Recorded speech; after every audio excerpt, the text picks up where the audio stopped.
Taylor, how are you this week? John, I am great. How are you? I'm just so excited because we have a very special program this week. Program? We have a special program this week. And a podcast, too. And a podcast, too. Well, the podcast is a program, technically speaking. Goes out over the airwaves and things.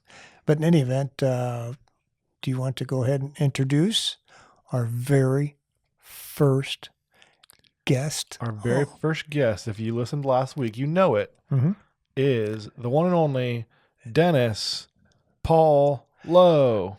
How'd you come up with Paul? I don't know. He seemed like a Paul. He does, okay. But we had a fun time talking to Dennis. We did. Well, Denny's always fun to chat with because he's such a great storyteller. He's a good character. He is. He's a great character. I feel like everyone's got one of those friends who is good at everything they try. Mm-hmm. And that seems like what Denny is from what I know. He has been. He's good at fishing. He's good at singing, guitar playing. But most importantly, he's a good friend. Most importantly, he's a good grandfather. Most importantly, good grandfather. He's a good person. He's your good friend too. And most importantly, he's a great Kansas Cityan. He did. He moved from Iowa, and that's how I know he's a good guy. He's from Iowa. Yep. And daughter went to Iowa State, I believe. Might have made that up. I'm sure he talked about it in the episode. Yep. So sit back, relax, have a fine glass of Irish whiskey. And a little shot of Jameson's, or do some single malt scotch, and we'll have a lot of fun with Mr. Denny Lowe. Or some water. And some water. All right, here is Dennis. When you got a real friend, you don't need much. Just a place to sit and fish is more than enough. When you got a real pal, there's nothing too tough. Together it is better when you got your real bud. Real bud.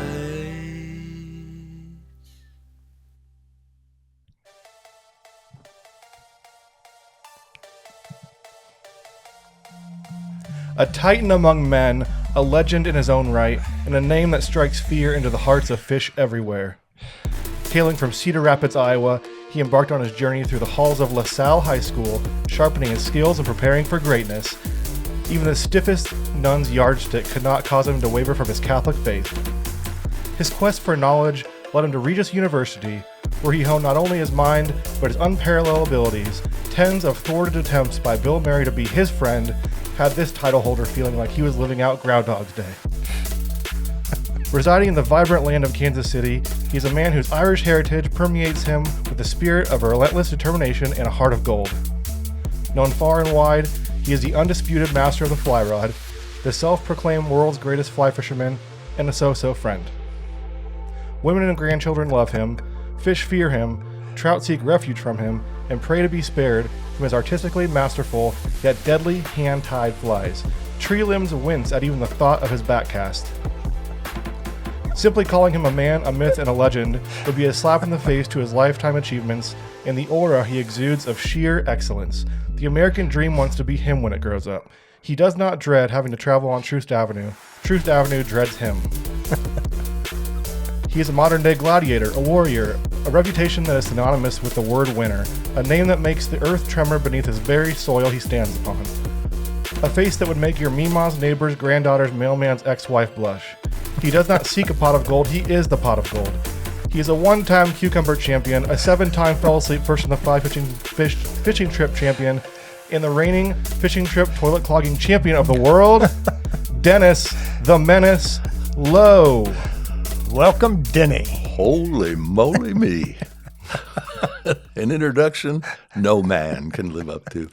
I had to use AI for some of that, but then I built it myself after. So Wow. it's 90% Taylor, 10% artificial. Jeez. So welcome. Well, thank you very much.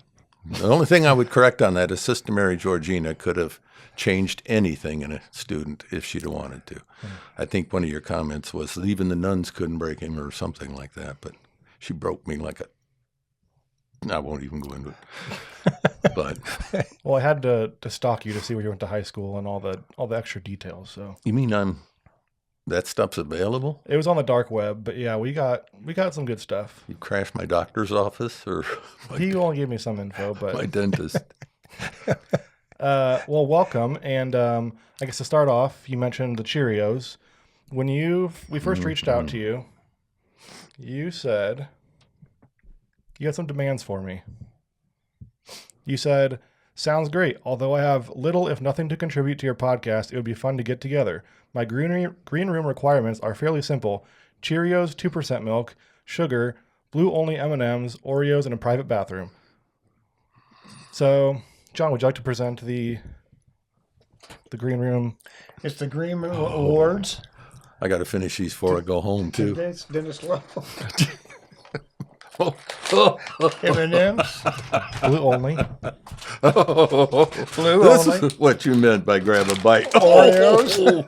The total sin. The sugar's upstairs, but And then we have the 2% milk. Oh my God! Thank you very much. And Otis is coming for his share. Yeah. you heard Oreos. Yeah. And you have your private bathroom sign over there. You so. do. You have your private bathroom. So we treat our guests like royalty. And Oreos haven't changed in the last 15 years since I saw them. My wife keeps close tabs on me. No wonder you eat the way you eat Yeah. when we're on fishing trip. That's right. I don't need to fish. I don't need to get any of my gear You out. just want Give me to you just the want- nearest restaurant. Especially that Mexican restaurant we went to in Branson. Yeah. Yeah, that was one of the better ones. What was the name of that place, Taylor? Do you remember what it was? It was Mexican It was one in yeah. Branson? In the Taylor's Hideaway, something like that. It was down on the landing, real close to the right next to the fountain. It's by that golf course, wasn't it? Wasn't it by that golf course? Where you pull into the golf course and it's off to the Oh, right? you're thinking of the barbecue breakfast place where I had to make my own mimosa? Or she didn't know what a screwdriver was. Yeah, that's You had to go back and I had to go behind the counter and make my own because she didn't know. Yeah, that was I think a barbecue joint, but we think we're sure we ate there, yes, but we're I still remember not that. sure. I remember that. she didn't know how to make eggs. But it was. Yeah. Well, do you want to do an introduction of how you two know each other? Because I just know you through Dennis. Denny and I, how did we get together? How did we find? I think it probably had to be through my brother-in-law, maybe. Hooley's party, probably. Yeah, probably some party one. Back when we were all in the duplexes, and Yeah. then they went over by Goppert there. Yeah, on right Probably up that the little state house. line Yeah, and through there. Yeah. yeah. That's where they had the friend who was a Kansas City, Missouri police officer with black leather jacket, blue jeans, and a little 38 on his waist.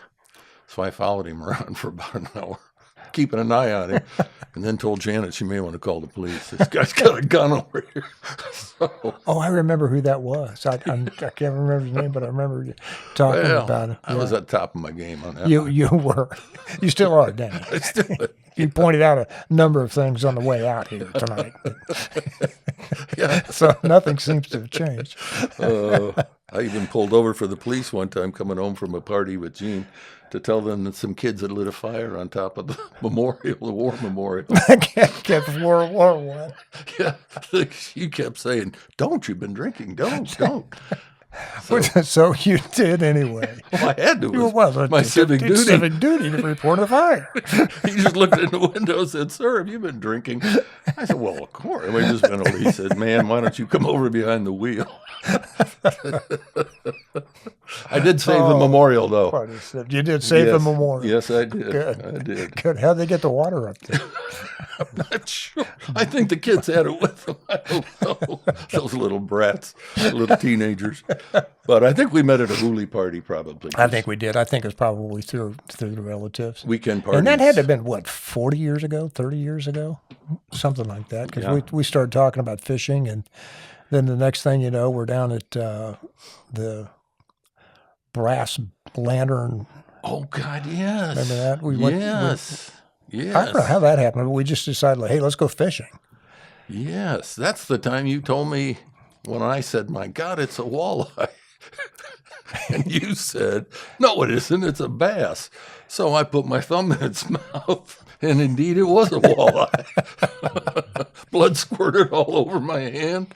Well, I never was good at We were describing. Yeah, We were learning at the time. yeah, just a learning curve. Yeah, that was Brian. What's the guy's name? That famous actor from Kansas or from Springfield? Oh, Brad Pitt. Yeah, it was Brad Pitt's house down there. That little. Yeah, right. He had a little cabin down Yeah, there it at the was time. Yeah, Yeah. Yeah. He's- Good old Brad. Well, I haven't talked to him in a while. yeah. we haven't either. Well, Denny, you started out in Kansas City doing a lot of different things, and one of the things that always intrigued me has been your involvement with the St. Patrick's Day Parade initially when the parade was just getting going. How did all that develop with you? That was really the working of Freddie Wersch. God rest his soul. Yeah. Mike Murphy was doing the parade started at Hogarty's with Dan Hogarty and Mike Murphy and O'Neill and a group. Of course, 10,000 people were in there at that time, they say, around town. Oh, I was with them that day. But they went out and marched up and down the street. I guess there were like 13 of them total. And everybody got a huge kick out of it. And the crowd got a little bit bigger and a little bit bigger. And somebody was dragging a wounded dog behind them as an Irish joke or something. And it ticked Freddie Wersch off. And I don't even know how I met Fred, but we got together and he wanted to try to form a parade that something the Irish could be proud of. So when Mike Murphy's parade was taking place on St. Patrick's Day, Fred was downtown at City Hall getting a parade license for the next year.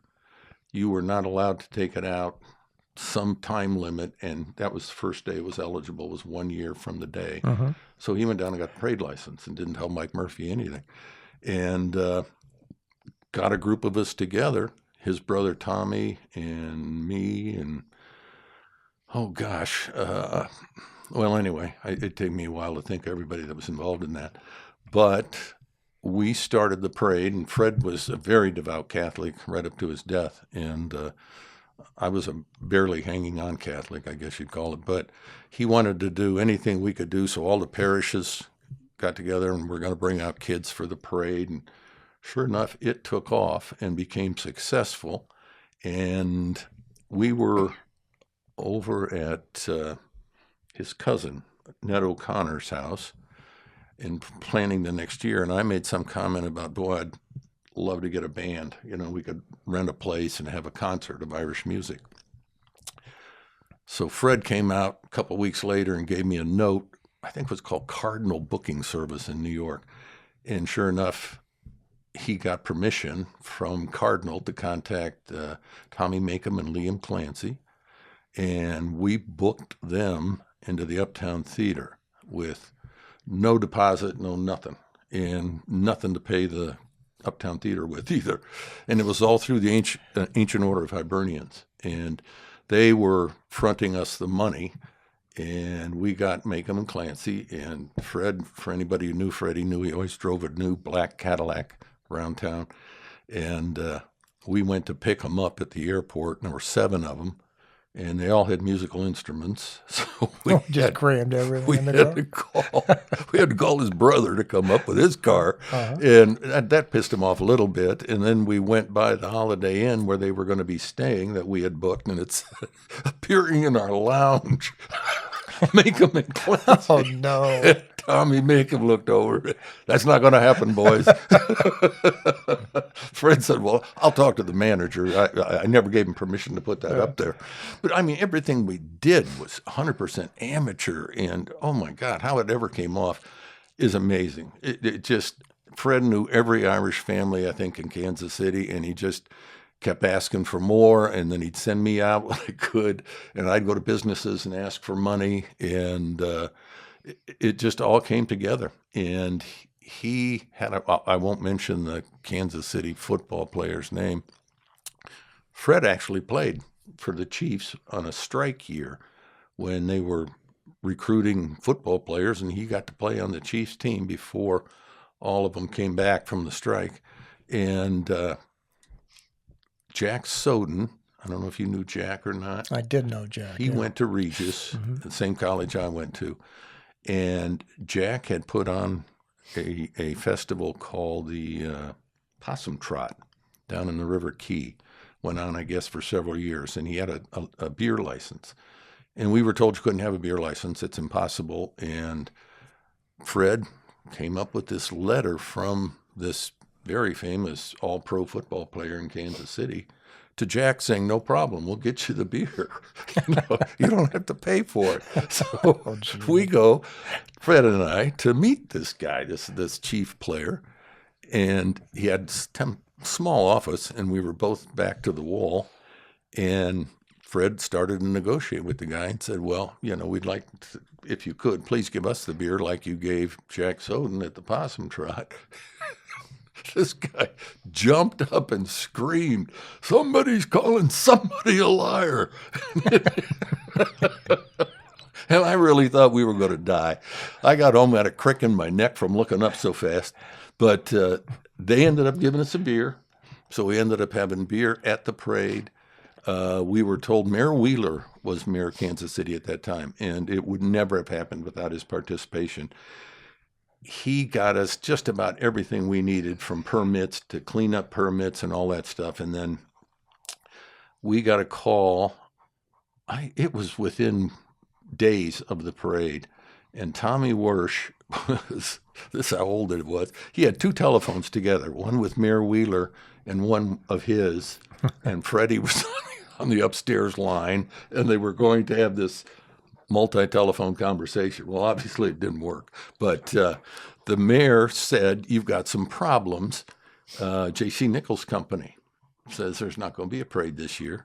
And we went down to meet with their lawyer, who was not a very nice guy at all. And we were just trying to be friendly. I mean, God, we were 24, 25 maybe. And the attorney stood up over his desk and said, you bring that GD parade within a mile of the plaza, and I'm going to throw your ass in jail. And I said, that'd be a great thing to do. I'd have 100,000 people on the plaza, and they wouldn't go anywhere. They'd just stay there, and we call it a day and have a party in the plaza. We backed him down, and so we got to bring it through the plaza. We got, I grew up in Cedar Rapids, Iowa, and the University of Iowa Bagpipe Band has always been famous. We got them, the Highlanders. I think that was like 100 bagpipers and drummers. And we started at the top of Warnell Hill out of the plaza, and we were going straight down the hill. And it started out with, the great, great band from our city kids. I can't think of the name of it. Drummers band. And they started the whole parade, and then we waited about 3 minutes, and then the bagpipers started and the drums, and you couldn't see them from down in the plaza. But then we went up Broadway to Westport Road, and then stayed in Old Westport and had beer and that type of thing. And it was just a terrific party, just terrific. And that's when we really started getting crowds, more and more crowds. And then we had...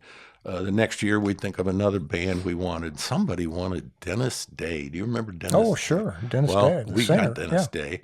And I picked him up at the airport, took him up to Ryan's Curry Patch. Oh, yeah. Up north. Remember that? Sure. He used to make the best Irish coffee, burn the sugar in a copper pan. And, oh, God, it was good. And we wanted to do him a favor. And he said, do you think you could get Dennis to sing? And Dennis Day said, no, I don't do that. I'm a professional, and I don't just get up and sing. And so he was upset about that, and I said, I'll bet I could get him to sing. And I got up. How did you think? What were you thinking when, like, how am I going to do this? Or? Well, I just got up and started singing Danny Boy. And then, the crowd liked it and started cheering and things. And he had a mic set up there for bands. And then sure enough, Dennis Day stood up and said, well, let me sing just one for you. And he started in, and it was just great fun. We had him put in at the Mulebach Hotel. We thought that was about as good as you could get in Kansas City. Yeah, it was at the time. it was about 30 years previous. Yeah. Oh, yeah. Well, that's what we thought. That's what we thought. None of us had ever stayed there within the last 10, 20 years. But his room had a little dog next door that yapped all night long. Oh, Lord. He went into the toilet, flushed, and it backed up into his room.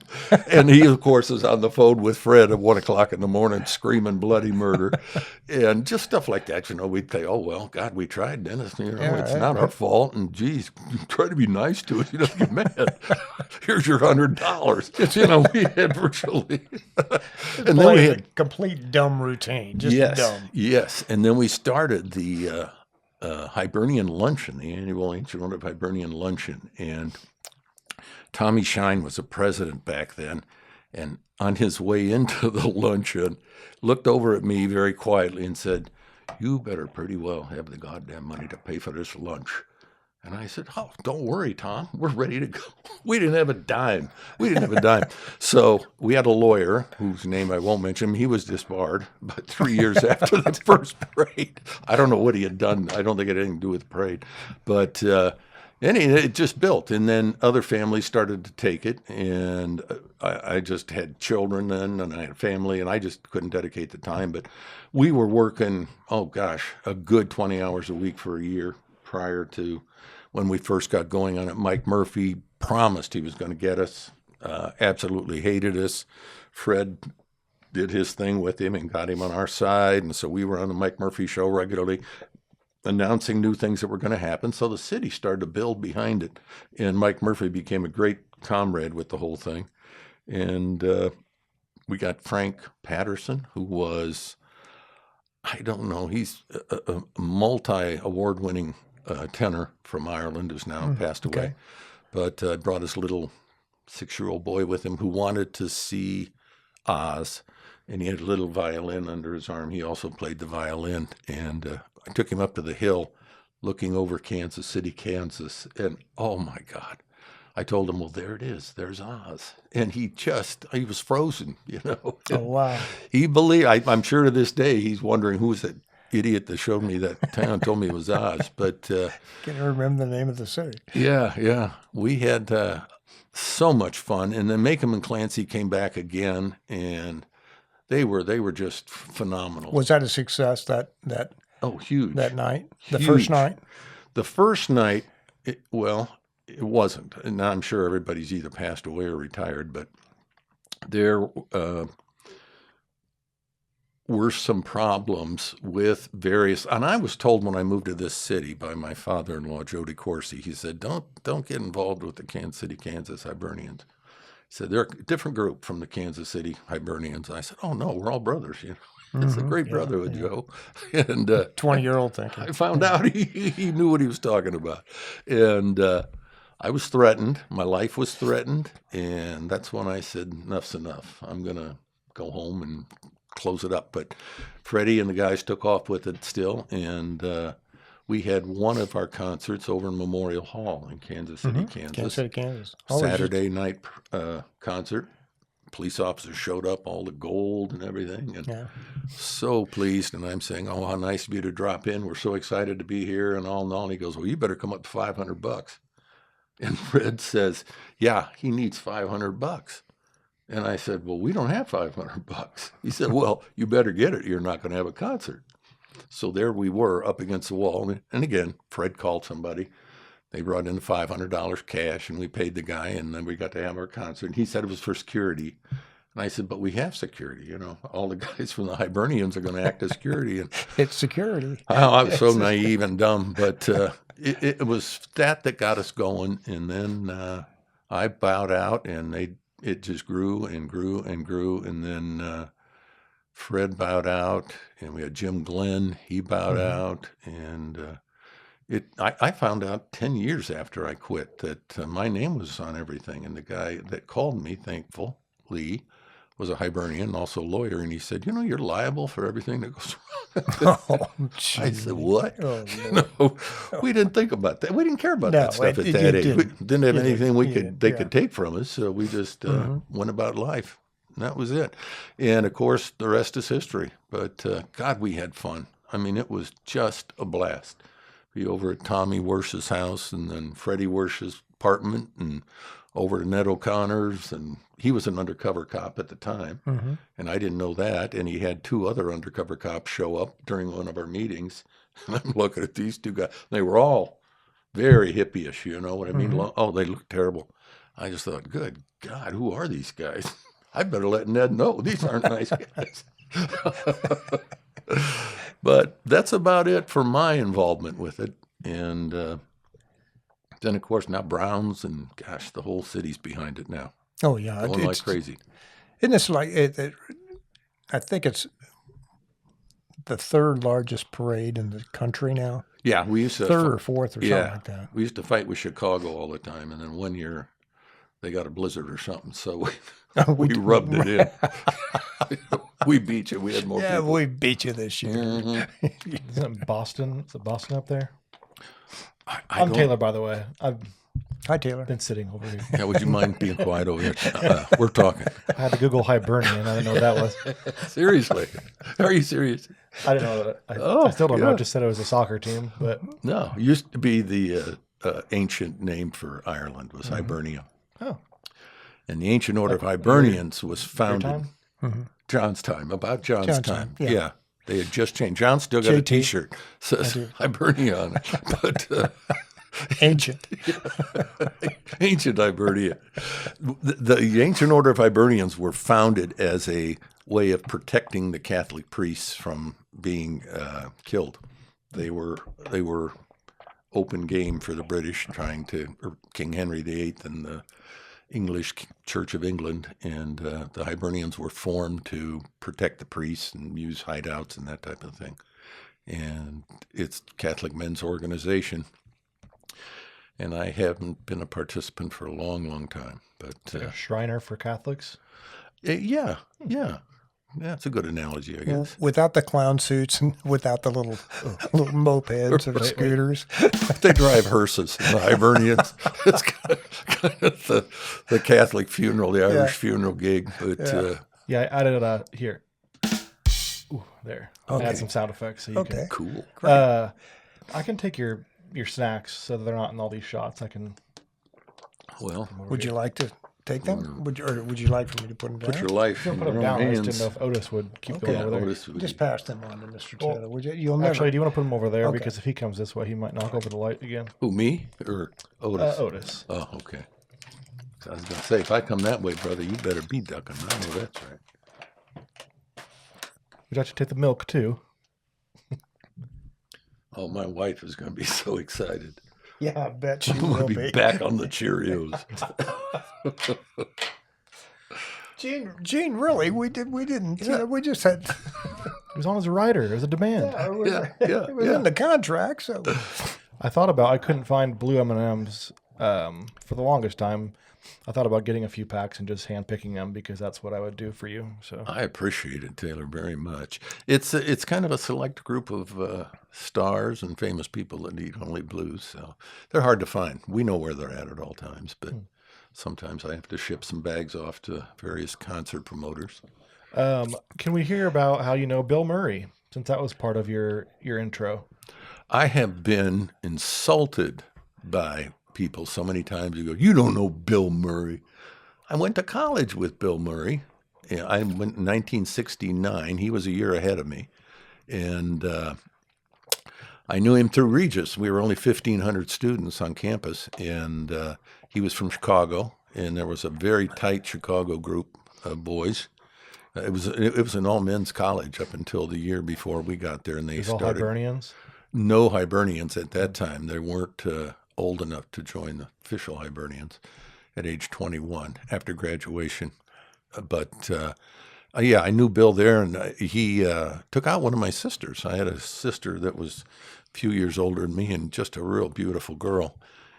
And she was coming to visit she was with American Airlines and all over the place all the time, and she was coming to visit me. And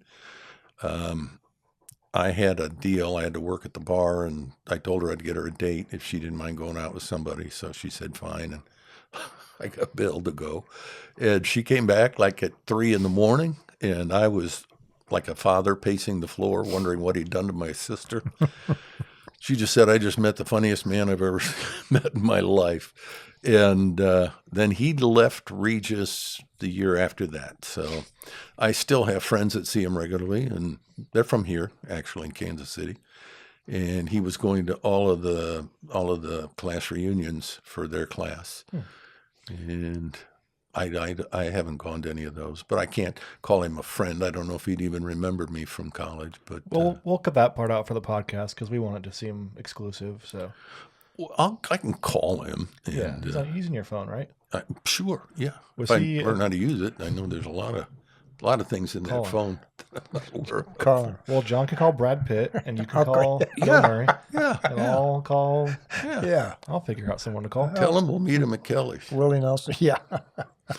Was he an actor in college? at No, all? no, Started he wasn't acting? in theater.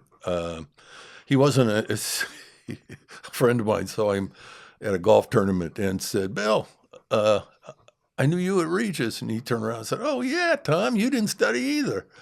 It was like he wasn't a big student. He wasn't into the academic part of it. But I don't know how you end up with talent like that and not seek it out immediately. But he wasn't in the theater groups. He was, I guess, natural. And I think, and I'm not letting anything out of the bag, I think his brother lives here still. Well, I think it was your sister on the date who said how funny he was that got his ego going enough to pursue film. I'm pretty sure she was pretty much the impetus for the whole thing. He kept trying to get in my room to tell me something over time, and I was, of course, constantly studying, so I never really got to talk to him. No, you much, just kept the door locked for fear of. but had to. Yeah. Well, do you want to take a break to do a segment of our podcast? Sure. Okay. Taylor's our technician guy, too, as a matter of fact. Taylor kind of runs the show here. If you take a break, how do you do a segment? I'm not sure what We're going that to take a means. break from stories to keep our. Well, that's who I am. I can't do it. Just tell stories. You can tell a story during your snag peeve of the week. Oh, don't here get we me go. started. You. Yeah. John, do you want to start with your peeve of the week? My peeve of the week is with a very large retailer. Yes, the world's largest, as a matter of fact. They have these express checkout lanes where you can do it yourself. Amazon? No.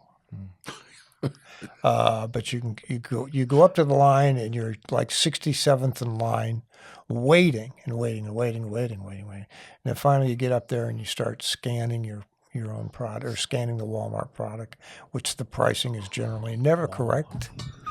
And then what you do is you scan the incorrect thing and punch the incorrect button, and the next thing you know, you see all You're in the handcuffs. Everything. Here comes the handcuffs. Here comes the red lights. Everything is flashing, and then 40 minutes later, you're out of the checkout line. So what's your peeve, I guess? I'm not sure. What My peeve is the fact that they have not gotten to the point where they can automate this thing to a point where you can just scan it, go, scan it, go, scan it, go. What They happened have- to you? Huh? What happened to you? I'm confused. What do you mean? Why did it take you 40 minutes? Because we had to get the manager back over here to correct what was done. He's old. Yeah. The damn thing won't function. The damn thing won't function. Is it because you were trying to get beer through there and they had to have a... Yeah, and I was only 12, but It's a long time ago. it was Just a long coming up day. with that Yeah, I idea. know. But in any event, that's my peeve of the week is Well- automation. And If it makes you feel better, everybody behind you is their peeve of the week. That yeah, exactly like- right. Well, I was their peeve of the week, and there's 64 in front of me. But they so don't get a microphone to tell They everybody don't. what They they've don't been have a through. chance to do that. They don't. Dennis, what's your peeve of the week? My peeve of the week is fresh. I was out on the back patio Sunday, and one of those jet engine lawnmowers showed up in the yard right behind us. We had guests in from Jet engine. several cities. My wife's sisters were there, and we were all sitting out having a nice time. Beautiful day talking, and all of a sudden, I don't know why. We're in a relatively small yard, 60 by 60 maybe. And he gets on and the thing goes 45 miles an hour, and it sounds like a damn jet engine going off. and it lasts like an hour. I think, what could he possibly be doing with that? But that's my peeve. Maybe he was Jet putting a and- design into the grass for you. Well, it was too big of a lawnmower to put a design in that lawn, and he just kept going back and forth and back and forth and back and and you know what I mean. Were you? I don't know. I love the working man. I'm all for it. Doesn't sound like it. Well, God, don't they make mufflers for those things? Isn't there a law Did it against have it? anything to do with the fact you're doing naked yoga outside on Sunday, or was that why he was? I'm done with my yoga by 9. This guy showed up like at 10:30 I in don't the know why you morning. keep doing it then. I don't know. Yoga was done by 9. Well, I'm sorry to hear that. Yeah, I'll be okay. I hope you get over it. Do you mow your own lawn? Yes, I like mowing my lawn. I wouldn't hire that out. I would if I could afford it. What do you mean you can't afford it? Some kid showed up. He wanted $125 to mow my little lawn. That was my grandson. He talked his way out of it. He said, I don't think you'd like the way I mow lawns. I can't keep a straight line, he says. The grandkids know they can always go and hold up the grandparents, at gunpoint almost. Yeah. Well, I can't afford it because of my peeve of the week. What's your peeve of the week, Taylor? I had to pay for an exterminator. Ooh. We have carpenter ants in our ceiling and the walls. What do they do? I'm not familiar with carpenter ants. What are they all Well, about? Jesus was a carpenter, and He stepped on him, I think. so we've named them. There's Jesus. Jesus is in my ceiling. Well, I was watching, golf on Sunday and looked up, and I saw the ceiling moving. I thought it was on the beam, and I looked up and walked around the backside of the beam, and there was probably 50 ants on the ceiling. And Holy smokes. so didn't like that. Thought they were termites. I became an expert on carpenter ants and what they look like. Found out. What that's do they it was. do? Do they do any damage or? Oh, yeah. Well, that's why they're called carpenter. They're not called couch potato ants. Or drywall ants. Drywall or They happen to eat through wood. rug ants. But so we had a guy come out today, and it was kind of nice because I did some Googling and saw that you can put 1 part Dawn dishwashing liquid, 2 parts water, and some peppermint oil in a spray bottle and spray them, and they will die. So tried that a couple of times. They seem to go away, only to find out today that they're You not. fell for that? Some of them died, but found out tonight that they're nocturnal when the exterminator came. So they were really just going back to bed, and then they came out later on. So he just had to spend the night with. Yeah. So So the exterminator spent the night, did he? anyway, they found out as we're talking to him, they were in the walls. Saw one crawl on the backside of the wall. So they're everywhere. And thankfully it wasn't as bad. The damage wasn't as bad as I thought it would be. But yeah, that's my peeve. Wow. Actually, I have a bonus peeve. This Okay, is a bonus peeve. millennial bonus peeve. Okay. Microsoft updated their default font. Whoa. What the hell does that mean? It means that when I logged into my Microsoft Outlook to send an email on Monday, I send it and the font is just ginormous, and it was not my font. It was not Calibri. Oh, geez. Could you go in and change it? It was Aptos. Oh, no. Oh, And I no. had Not to the change it. Aptos. Oh, no. I had to change never it in multiple liked those. places. Never seen. I don't like those guys. I'm a Calibri 11 guy Yeah. on my emails. Okay. I'd punch the screen out if I saw Aptos. It was ridiculous. That'd do me in. So anyway, You've been known to do that, too. I know. that was my bonus peeve. All right, well, back to the segment of interviewing Dennis. Yes. It's time for your question. I asked the Bill Murray question. You asked the Bill Murray question? Yeah, what's your question now? You want to talk about the Irish music in Kansas City? Sure, yeah. Well, a little bit I know about it anymore. I haven't been too involved the last year and a half. Well, I know you haven't, but you were involved early on. Yeah, And the Say first time music or museum? music. Okay, sorry. First time I saw you was, I think I went to White Recital. White Recital Hall? White Recital Hall. And That was a and, long time ago. That was wasn't it? 1988, I think, wasn't it? Probably. Yeah. Yeah. And I think John Fagan called me and said Benny Lowe's going to be singing at at the White Recital Hall. You got to go. Scarta Glen. Scarta Glen, yes. Yeah, yeah. What a talented bunch of people they were. Man, I had no business being on the stage with them. They were pure professionals, and I was a party singer. Some 20-year-old party singer. I break into song, anywhere. Give me a beer and I'll sing Danny Boy. I had a special spot in Kelly's where I could just stand in the middle and sing. But no, they were absolute professionals with everything. And I sang all the way through my youth and college and, church choir and that type of thing. But I had not been on a stage since 73, yeah.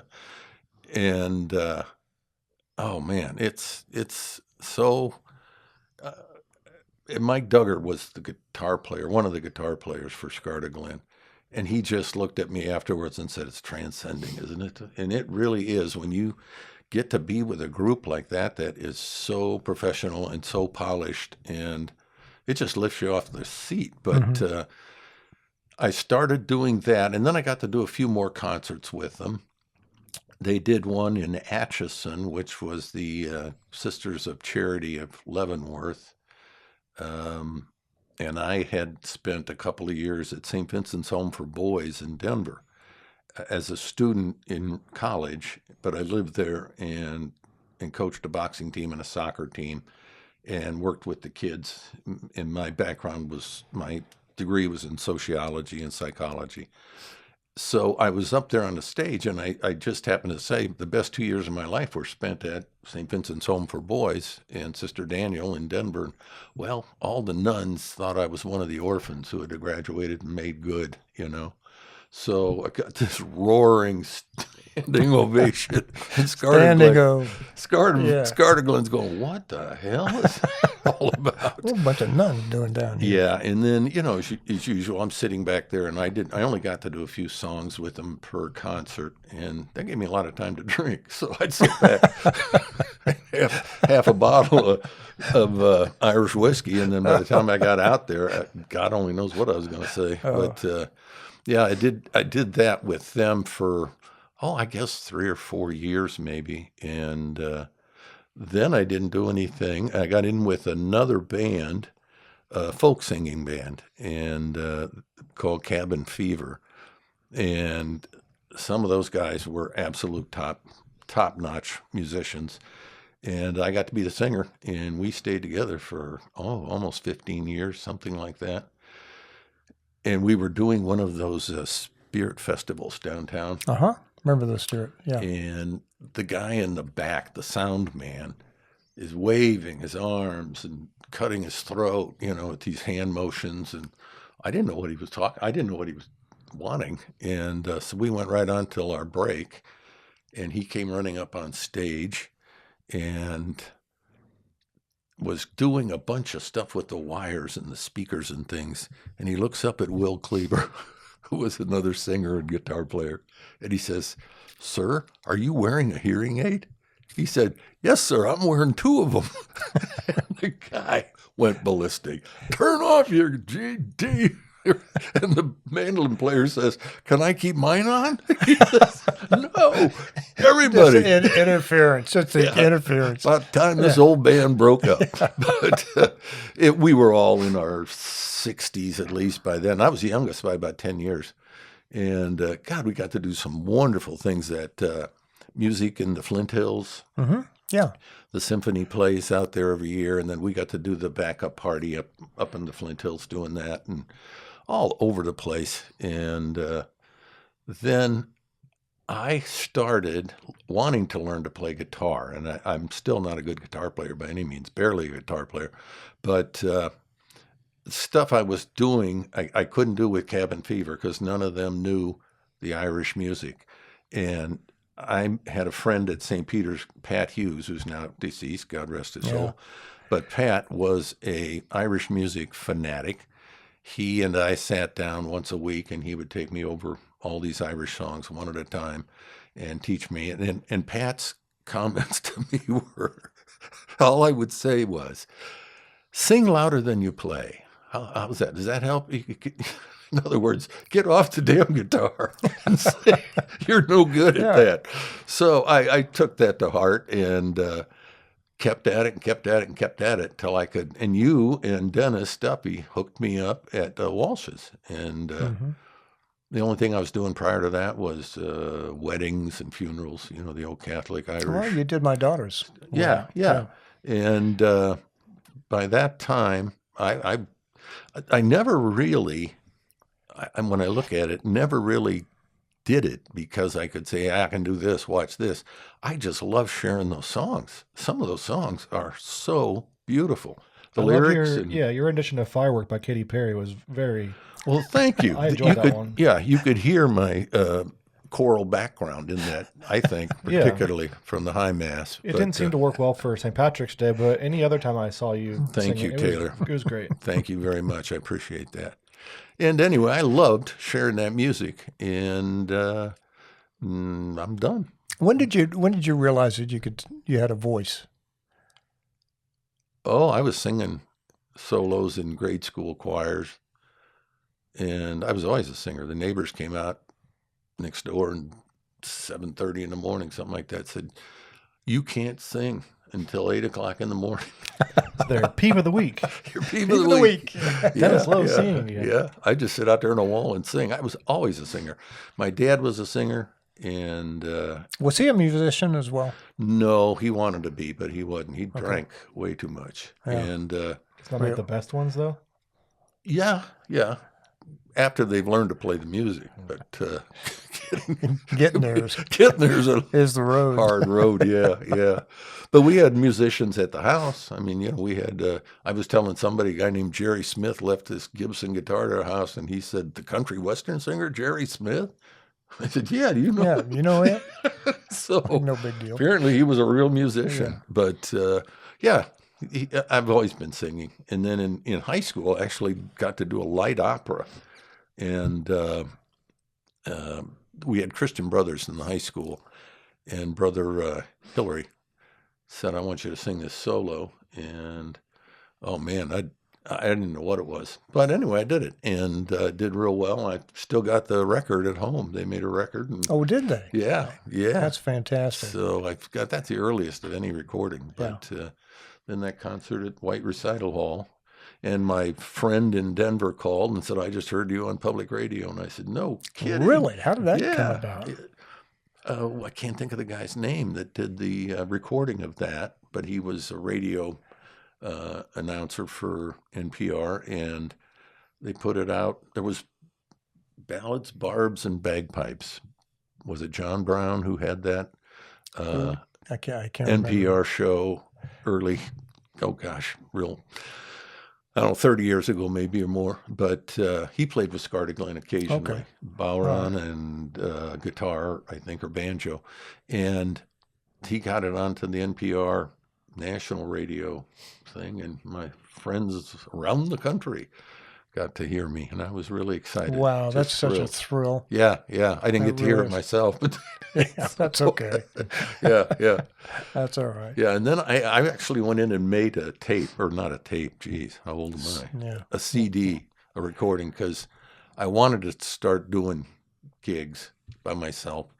And, you know, nobody knew all I could do is tell them, yeah, I sing and let me try it. And so I made a demo recording and with West Side Studios, I think it was. And, it was just a blast. They were wonderful to help. And then started taking that to different bars and places. And I got to do O'Dowd's, and I got to do, just a ton of places What around was the town. place out on 119th Street that is now the Red Door? Prior to that, it was called Patio Quigley's. Yes. It was a bar, and I can remember going to Yes, you had a that's right. concert there, Yeah. and the place was just packed. That was Inman, Don Martin's brother-in-law, Yeah. Tom Yeah. Infant.